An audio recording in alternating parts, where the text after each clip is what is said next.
Hello all, ഇന്നത്തേത് ഒരു Saturday day in my ലൈഫാണ്. അപ്പം ഞാൻ രാവിലെ എണീറ്റപ്പോൾ തന്നെ ബ്രേക്ക്ഫാസ്റ്റിനുള്ള പ്രിപ്പറേഷൻസ് സ്റ്റാർട്ട് ചെയ്തു. അപ്പവും പൊട്ടറ്റോ കറിയായിരുന്നു ഞാൻ ബ്രേക്ക്ഫാസ്റ്റിന് ഉണ്ടാക്കിയത്. അപ്പോൾ എപ്പോഴും എന്തുണ്ടാക്കിയാലും ഫസ്റ്റ് നിധിക്കുട്ടനാണ് ഞാൻ ഉണ്ടാക്കുന്നത്. കാരണം എപ്പോഴാണ് എണീറ്റ് വരുന്നതെന്ന് പറയാൻ പറ്റില്ല. പിന്നെ ഞാൻ നിധിക്കുട്ടിന് കൊടുക്കാനുള്ള പാല് കാച്ചി വെച്ചു. അതിനുശേഷം നമ്മുടെ ചായ ഇട്ടു. പിന്നെ ഞാൻ എന്തുണ്ടാക്കി കഴിഞ്ഞാലും പ്ലേറ്റ്സോ എന്തെങ്കിലുമൊക്കെ ഉണ്ടെങ്കിൽ അപ്പം തന്നെ അങ്ങ് കഴുകി വെക്കും. കൂട്ടിയിട്ടാലും ഞാൻ തന്നെ കഴുകണമല്ലോ, അതുകൊണ്ട് ഞാൻ അപ്പം തന്നെ കഴുകി ക്ലിയർ ചെയ്യും. അതിനുശേഷം ഞാൻ കുക്കറിൽ കുറച്ച് വെള്ളം വെച്ചത് അരി ഇടാൻ വേണ്ടിയിട്ടാണ്. അപ്പം ഇത് ഞാൻ രാവിലെ തന്നെ ചെയ്യും. അപ്പോൾ ഇതെല്ലാം ചെയ്തുകൊണ്ടിരുന്നപ്പോൾ നിധിക്കുട്ടൻ വന്നു. അങ്ങനെ നിധിക്കുട്ടന് ബ്രഷൊക്കെ ചെയ്തതിന് ശേഷം ഇങ്ങനെ ഇരുത്തിയിട്ടാണ് കേട്ടോ ഫുഡ് കൊടുക്കുന്നത്. അപ്പം ഒറ്റയ്ക്കിരുന്ന് ടി വി ഒക്കെ കണ്ട് കഴിച്ചോളും. മിസ്റ്റർ ബീനോ ടോം ആൻഡ് ജെറിയോ അങ്ങനെ എന്തെങ്കിലുമൊക്കെ ഇട്ട് കൊടുത്താലും, പക്ഷെ കുറച്ച് ടൈം എടുക്കുമെങ്കിലും പതുക്കെ ഇരുന്ന് കഴിക്കും. അങ്ങനെ ഞാൻ പുറത്തോട്ട് നോക്കിയപ്പം രാത്രി നല്ല മഴ പെയ്തതുപോലെ ഉണ്ടായിരുന്നു. അങ്ങനെ ഇതൊക്കെ കഴിഞ്ഞ് വന്നപ്പം നമ്മുടെ അരിയുടെ വെള്ളം തിളച്ചു. അങ്ങനെ ഞാൻ അരി കഴുകിയിട്ടു. അതിനുശേഷം പിന്നെ കുറച്ച് ടൈം പേപ്പറൊക്കെ വായിച്ചതിന് ശേഷമാണ് പിന്നെ ഞാൻ കിച്ചണിലോട്ട് കയറുന്നത്. അപ്പം ഞാൻ ഈ ന്യൂസ് പേപ്പർ വായിച്ചുകൊണ്ടിരുന്നപ്പോൾ നിതീഷ് അവിടെ നിന്നുകൊണ്ട് വെൽക്കം ടു ചാനൽ ചാറ്റർ എന്നൊക്കെ പറഞ്ഞിട്ട് എന്തൊക്കെയോ പറയുന്നതാണ്. അതിനുശേഷം കുറച്ച് നേരം നിതീഷിൻ്റെ കൂടെയൊക്കെ കളിച്ചിട്ട് നിധിക്കുട്ടൻ്റെ ലഞ്ച് ബോക്സ്, വാട്ടർ ബോട്ടിലൊക്കെ ഞാൻ വീക്ക്ലി വൺസ് ചൂടുവെള്ളത്തിലിട്ട് അതൊന്ന് ക്ലീൻ ചെയ്യാറുണ്ട്. അങ്ങനെ ഞാൻ ഹോട്ട്സ്റ്റാറിൽ വന്ന് ഏതോ ഒരു ഹൊറർ ഫിലിം ഇട്ടപ്പോൾ നിതീഷിന് പേടിയായിട്ട് അങ്ങോട്ടും ഇങ്ങോട്ടൊക്കെ ഓടി ഒളിച്ചു കളഞ്ഞു. അങ്ങനെ പിന്നെ ഇത് ഇവർ രണ്ടുപേരും കൂടെ എപ്പോഴും ഇങ്ങനെ വർക്കിന് കയറുന്നതിന് മുന്നേ അച്ഛയെ കളിക്കാമെന്ന് പറഞ്ഞിട്ട് രണ്ടുപേരും കൂടെ കുറച്ച് ടൈം കളിയൊക്കെയാണ്. അത് കഴിഞ്ഞ് കുറച്ച് കഴിഞ്ഞപ്പോഴത്തേക്കും നമ്മുടെ ചോറ് ഇവിടെ റെഡിയായി. അങ്ങനെ ഞാൻ ബീൻസ് മെഴുക്കും കൂടി ഉണ്ടാക്കി. അപ്പോൾ അത് റെഡിയായി ഒരു പാത്രത്തിലേക്ക് മാറ്റിയതിന് ശേഷം ഞാൻ മോര് കാച്ചിയതും കൂടി ഉണ്ടാക്കി. അപ്പോൾ ഈ ടൈമിലൊക്കെ ഞാൻ കിച്ചണിലാണെങ്കിൽ നിധിക്കുട്ടൻ ബുക്കും കൊണ്ട് കിച്ചണിലാണ് വരുന്നത് പഠിക്കാനൊക്കെ വേണ്ടിയിട്ട്. അവിടെ ഇരുന്ന് ഞാൻ എന്തെങ്കിലും പറയും, അതാകുമ്പോൾ എനിക്കും കൂടി കേൾക്കാമല്ലോ. എഴുതുന്നതൊക്കെ സ്റ്റഡി ടേബിളിൽ ഇരുന്ന് എഴുതും, വായിക്കുന്നതൊക്കെ ഇവിടെ വന്നിട്ടാണ് വായിക്കാറും. അങ്ങനെ ഇവിടെ ഒരാൾ വലിയ കാര്യമായിട്ടിരുന്ന് വർക്ക് ചെയ്യാണ്. സാറ്റർഡേ ആയിട്ടും ആൾക്ക് ഓഫീസ് ഉണ്ടായിരുന്നു. അപ്പോൾ ഞാൻ ഇന്ന് Saturday day in my life ചെയ്യുന്നെന്നൊക്കെ വന്ന് പറഞ്ഞിട്ട് വീണ്ടും കിച്ചണിൽ പോയി നിധിക്കുട്ടന് വേണ്ടിയിട്ട് ഒരു മുട്ട പൊരിച്ചു, കുറച്ച് പപ്പടം കാച്ചി. പിന്നെ ഞങ്ങൾക്ക് ഫിഷ് ഫ്രൈ ആണ് ചെയ്തത്. ഞാൻ ഇങ്ങനെയാണ് കേട്ടോ ചോറ് മീൻസ് ഇങ്ങനെ എടുക്കുന്നത്. അല്ലാതെ എടുക്കുക എനിക്കറിയില്ല. അപ്പോൾ ഇത് വാങ്ങി വെച്ചാൽ പെട്ടെന്ന് തന്നെ നമ്മുടെ ജോലി തീർന്നോളും. അപ്പോൾ ഉണ്ടാക്കിയതെല്ലാം ഞാൻ ഒരു പാത്രത്തിലോട്ട് മാറ്റി. ഇത് പച്ചടിയാണ്.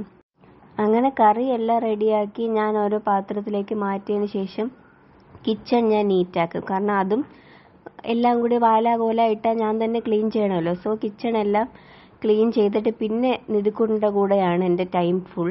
അപ്പം ഞാനിതെല്ലാം ചെയ്തിട്ട് വന്നപ്പോൾ ഒരാൾ ഡൈനിങ് ടേബിളിൻ്റെ മേളിൽ കയറിയിരിക്കുകയാണ് ഷോക്കേസ് ഓപ്പൺ ചെയ്ത് കൊടുക്കാൻ, ഷാർപ്പൻ ചെയ്യാനായിട്ട് പെൻസിൽ. എപ്പോഴും പെൻസിൽ ഷാർപ്പൻ ചെയ്യണം. അങ്ങനെ നിധിക്കുട്ടൻ്റെ മേലൊക്കെ കഴുകി കൊടുത്തു. ആൾക്ക് 2 ദിവസമായിട്ട് സ്കൂളിൽ പോയില്ല, പനിയായിരുന്നു, അതുകൊണ്ട് തല കുളിപ്പിച്ചില്ല. ഇത് നമ്മൾ ട്രിപ്പിന് പോയപ്പോൾ വാങ്ങിയ ക്യാപ്പാണ്. അപ്പം തല കുളിക്കേണ്ടെന്ന് പറഞ്ഞപ്പോൾ ഉടനെ അതൊക്കെ വെച്ചിട്ടേ കുളിക്കാനായിട്ട് റെഡിയാവും. അങ്ങനെ ക്രീമൊക്കെ ഇട്ട് നിതീഷിനെ റെഡിയാക്കി മുടിയൊക്കെ കെട്ടിയതിന് ശേഷം ഞാൻ പുറത്തോട്ട് കുറച്ച് തുണി വിരിക്കാനായിട്ടുണ്ടായിരുന്നു. അപ്പോൾ നോക്കിയപ്പോൾ നല്ല മഴ വരുന്നുണ്ട്. അപ്പോൾ പിന്നെ ഇപ്പോഴൊന്നും വിരിക്കാൻ പറ്റില്ല എന്ന് വിചാരിച്ച് വീണ്ടും നിധിക്കുട്ടൻ്റെ അടുത്ത് പഠിക്കാൻ വേണ്ടിയിട്ട് പിടിച്ചിരുത്തി. പഠിക്കാൻ വലിയ ഇൻട്രസ്റ്റ് ഒന്നുമില്ല, എഴുതാനാണെങ്കിൽ വലിയ ഇൻട്രസ്റ്റ് ആണ്, പക്ഷേ റീഡ് ലൗഡ് ഒന്നും ചെയ്യാനായിട്ട് വലിയ ഇൻട്രസ്റ്റ് ഇല്ല. അങ്ങനെ ഞാൻ വഴക്കൊക്കെ കൊടുത്ത് പഠിപ്പിക്കാനിരുത്തി.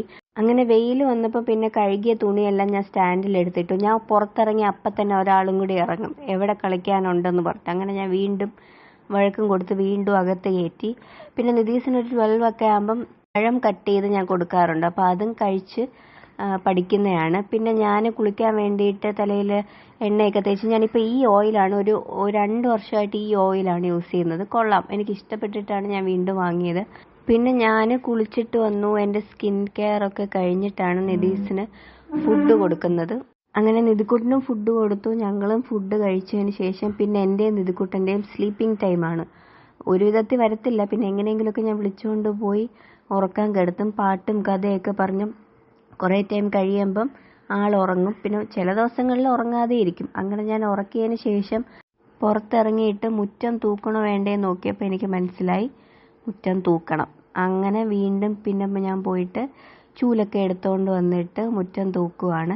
ഈ ചൂലിട്ടല്ല മുറ്റം തൂക്കേണ്ടതെന്ന് എനിക്കറിയാം, പക്ഷെ മറ്റേ ചൂലാണെങ്കിൽ നിതീഷ് അപ്പം തന്നെ ഉറക്കം എണീക്കും സൗണ്ട് കേട്ടിട്ട്. അങ്ങനെ മുറ്റമൊക്കെ തൂത്തിട്ട് ഞാൻ നേരെ കിച്ചണിലോട്ട് വന്നു. വൈകിട്ടത്തേക്ക് കൊഴുക്കട്ട ഉണ്ടാക്കാമെന്ന് വിചാരിച്ചിട്ടാണ് ഞാൻ വന്നത്. അപ്പം ഞാൻ കുറച്ച് അരിപ്പൊടിയും ശർക്കര ഇല്ലായിരുന്നു, സോ ഞാൻ പഞ്ചസാര വെച്ചിട്ടാണ് അഡ്ജസ്റ്റ് ചെയ്തത്. നിധിക്കുട്ടന് ഇത് വലിയ ഇഷ്ടമാണ്. സോ അങ്ങനെ ഒരു 4-5 ബോൾ അത്രയൊക്കെ ഞാൻ ഉണ്ടാക്കിയുള്ളൂ. ഒരുപാട് ഉണ്ടാക്കിയാലും ആരും കഴിക്കത്തില്ല. അങ്ങനെ നിധിക്കുട്ടന് വൈകിട്ട് ഞാനൊരു ഗ്ലാസ് പാല് കൊടുക്കും. അങ്ങനെ നിധിക്കുട്ടനെ പാല് കാച്ചി മാറ്റി വെച്ചതിന് ശേഷം ഞങ്ങൾക്ക് ചായ ഇട്ടു. അങ്ങനെ ഇതൊക്കെ ചെയ്തുകൊണ്ടിരുന്നപ്പം നമ്മുടെ ആൾ എണീറ്റ് വന്നു. ഒരു ഡേ ഒരു 5 ഡ്രസ്സെങ്കിലും മാറ്റും. എന്തെങ്കിലും ഇച്ചിരി വെള്ളം വീണ അമ്മ ഡ്രസ്സ് നനഞ്ഞു എന്ന് പറഞ്ഞ് മാറ്റണം. അങ്ങനെ ഉറക്കം എണീറ്റ് വന്നപ്പോൾ ഞാൻ കൊടുത്തു. അപ്പോൾ കഴിച്ചിട്ട് കൊള്ളാമെന്നൊക്കെ പറഞ്ഞതാണിത്. അങ്ങനെ കുറച്ച് നേരം നിതീസിന് ഫുഡൊക്കെ കൊടുത്ത് വിളക്ക് വെക്കാൻ വേണ്ടിയിട്ട് കിണ്ടിയിൽ വെള്ളം എടുക്കാൻ പോയതാണ്. അതിനൊക്കെ വലിയ ഇൻട്രസ്റ്റ് ആണ്, കാരണം കുറച്ച് ടൈം വെള്ളത്തിൽ കളിക്കാമല്ലോ എന്ന് വിചാരിച്ച് അതിനൊക്കെ ഓടിപ്പോവും. അതിനുശേഷം വെള്ളമൊക്കെ എടുത്തു, പൂവൊക്കെ അതിൽ വെച്ചിട്ട് ഞാൻ നിധിക്കുട്ടനും കൂടി വിളക്ക് കത്തിക്കാൻ വേണ്ടിയിട്ട് വന്നു. ഇതിനെല്ലാത്തിനും എൻ്റെ കൂടെ ഹെൽപ്പ് ചെയ്യാനായിട്ട് നിൽക്കും കേട്ടോ.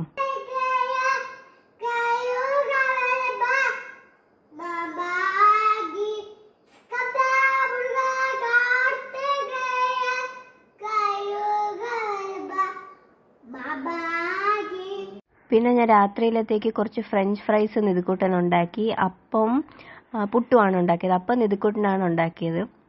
പുട്ടും പഴമാണ് ഞങ്ങൾക്ക് വേണ്ടിയിട്ട് ഉണ്ടാക്കിയത്. പിന്നെ എന്നും വർക്ക് ചെയ്യാനായിട്ട് ഇരുന്ന നിധിക്കുട്ടനും കൂടെ പോയി മടിയിലിരിക്കും കേട്ടോ. വേൾഡ് കപ്പ് ഫൈനൽ ആയതുകൊണ്ട് വർക്കിൻ്റെ ഇടയിൽ ഒരാൾ ക്രിക്കറ്റൊക്കെ കണ്ട് ഫുഡ് കഴിക്കുന്നതാണ്. അതിൻ്റെ ഇടയിൽ നിധിക്കുട്ടനുണ്ട് പപ്പടം വേണം എന്നൊക്കെ പറഞ്ഞിട്ട് പുറകെ നടക്കുന്നത്. അത് കഴിഞ്ഞ് ഞാൻ നിധിക്കുട്ടനും ബ്രഷൊക്കെ ചെയ്ത്, നിധിക്കുട്ടന് വയ്യാത്തതുകൊണ്ട് നെബുലൈസ് ചെയ്യാറുണ്ട്. അത്രേ ഉള്ളൂ ഞങ്ങളുടെ Saturday day in my life. എല്ലാവർക്കും ഇഷ്ടമായെന്ന് വിചാരിക്കുന്നു. ഇഷ്ടപ്പെട്ടാൽ ലൈക്ക് ചെയ്യണം, ഷെയർ ചെയ്യണം, സബ്സ്ക്രൈബ് ചെയ്യണം. ബൈ.